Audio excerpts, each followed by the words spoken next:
स्वतःच्या आपल्या हातातून सगळंच जाणार ही आता कानाला कुणकुण लागल्याबरोबर एकनाथ शिंदेंनी महाराष्ट्राचं अर्थसंकल्पीय अधिवेशन सोडून थेट दिल्ली गाठली।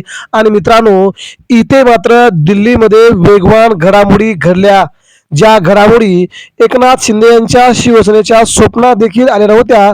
तशा प्रकारच्या दिल्लीमध्ये घडामोडी उद्धव ठाकरेंच्या बाजूने सगळ्याच्या सगळं राजकारण, उद्धव ठाकरेंना पॉझिटिव्ह करणारं राजकारण आणि महाराष्ट्राच्या राजकारणामध्ये शिंदेंना जे वाटलं नव्हतं तेच भाजपा करायला लागलीये, हे आता जवळजवळ 100% विश्वास बसतोय।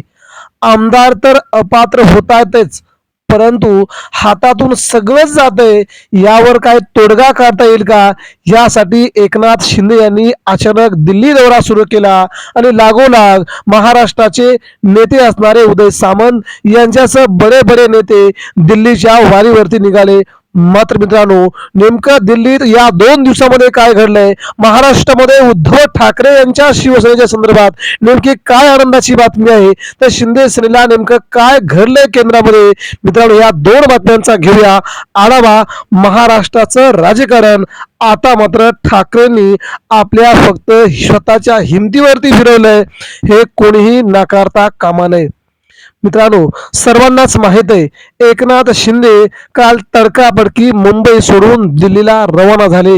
दिल्लीमध्ये त्यांनी भाजपच्या मोठ्या बड्या नेत्यांची भेट घेतली। या भेटीमध्ये त्यांनी शिवसेनेच्या संदर्भातील ज्या अडीअडचणी होत्या, महाराष्ट्रामध्ये भाजपा एकनाथ शिंदेंना डावलते, शिंदेच्या आमदारांना खासदारांना डावलते, याविषयी त्यांनी तक्रारीचा पाढा वाचला। मात्र भाजपाला आता याच्यामध्ये कोणत्याही प्रकारचा रस नाही, हे भाजपने आपल्या कृतीतून दाखवून दिलं।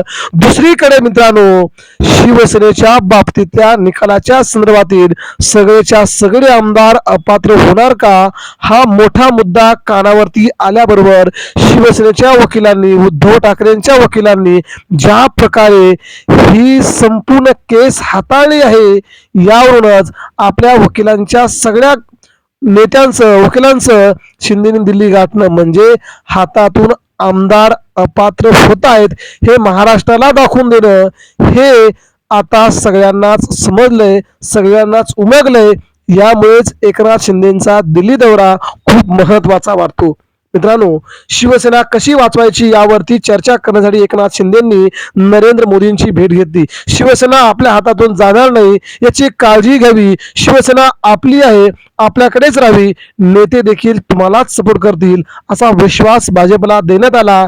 मात्र या विश्वासापेक्षा शिवसेना उद्धव ठाकरेंचा विश्वास नरेंद्र मोदींना अतिशय जवळचा वाटतो, हे आता कोणीही नाकारता कामा नये। आणि अगदी झालंय देखील तसंच। सर्वोच्च न्यायालयाच्या 2 आठवड्यांच्या सुनावणीमध्ये नेमकं काय घडणार याचा अवघा तपशील एकनाथ शिंदेच्या हाती लागला असावा, म्हणून त्यांनी दिल्ली गाठली। 2 आठवड्यामध्ये शिंदे सेनेला पुरतं बेजार करून सुप्रीम कोर्टाच्या प्रत्येक टप्प्यावरती त्यांना हरवून सगळ्याच्या सगळं वापस घेण्याची प्रक्रिया उद्धव ठाकरे यांच्या वकिलांकडून सुरू झाली, हे आता कपिल सिब्बल यांच्या एकंदरीत देहदृष्टीवरून समजून येतंय। त्यामुळे ठाकरेंच्या वकिलांनी शिंदे सेनेचा करेक्ट कार्यक्रम दिल्लीमध्ये लावलाय, यावरून समजतंय आपल्या वकिलांना, आपल्या नेत्यांना, बड्या बड्या नेत्यांना घेऊन दिल्ली गाठून त्या ठिकाणी सगळ्या चर्चा करणं म्हणजे मित्रांनो राजकीय गेम आता होतोय, हे आता जवळजवळ निश्चित बनतंय।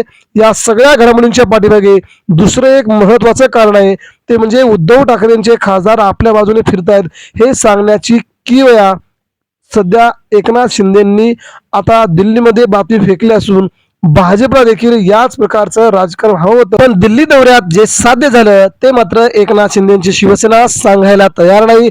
कोण म्हणतं केंद्रात मंत्री मिळणार, कोण म्हणतंय शिंदेच्या हातातून सगळंच जाणार, कोण म्हणतंय एकनाथ शिंदेंना केंद्रातून हकालपट्टी करण्याइतपत भाजपच्या नेत्यांची जोरदार तयारी असून उद्धव ठाकरेंना सोबत घेण्यासंदर्भात ही लढाई आहे का, कोण म्हणतंय की दोन्ही शिवसेना एकत्र करून भाजपला पाठिंबा देण्यासंदर्भात काही चर्चा सुरू आहे का, या सगळ्या बातम्या पडद्याच्या पाठीमागे ज्या प्रकारे घडवल्या जात आहेत त्या प्रकारे मित्रांनो महाराष्ट्राला देखील या गोष्टींचा तिटकारा वाटतोय.